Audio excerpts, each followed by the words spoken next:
God, I thought you were on the list. Oh, man.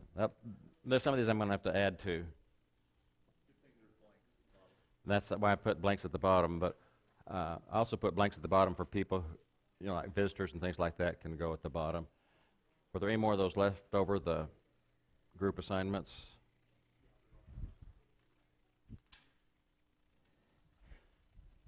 I'll have to check with you, Lisa, and see.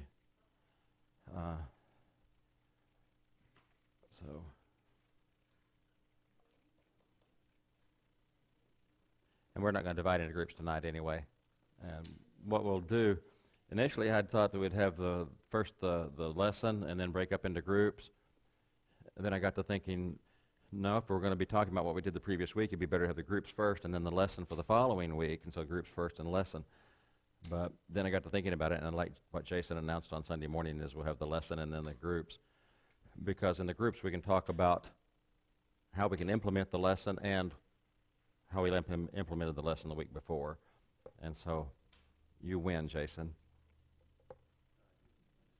It was an excellent idea that you had to rearrange it that way.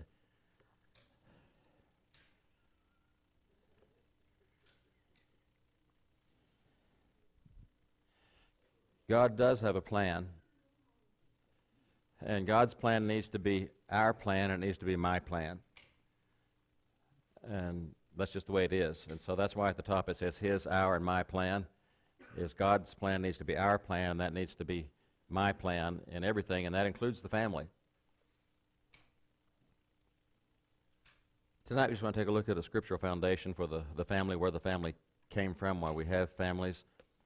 Next week, Lord willing, we will take a look at the roles in the family, husband and wife, and shared roles and different roles and so forth.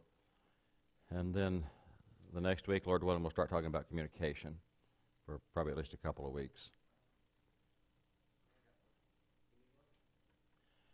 It's obvious in our society that there is a need for marriage because of all of if you look at the immorality in the world around us and the breakdown of the family and the family relationship, we need a pure situation, and that's found in the family. If you look at these verses at the top of there that point out the need, you can probably guess that it's nothing new if it's in the New Testament 2,000 years ago.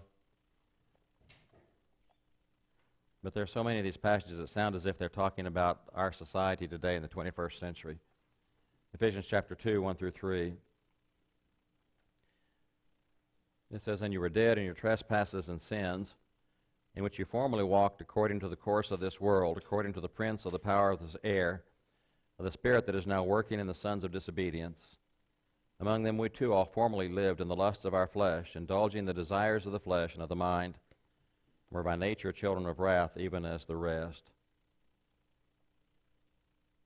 And that's all too true of our society today, that they're busy indulging in the lusts of the flesh and whatever they want to do. And they don't understand that God has a different plan for purity in our marriages. In Mark chapter 7,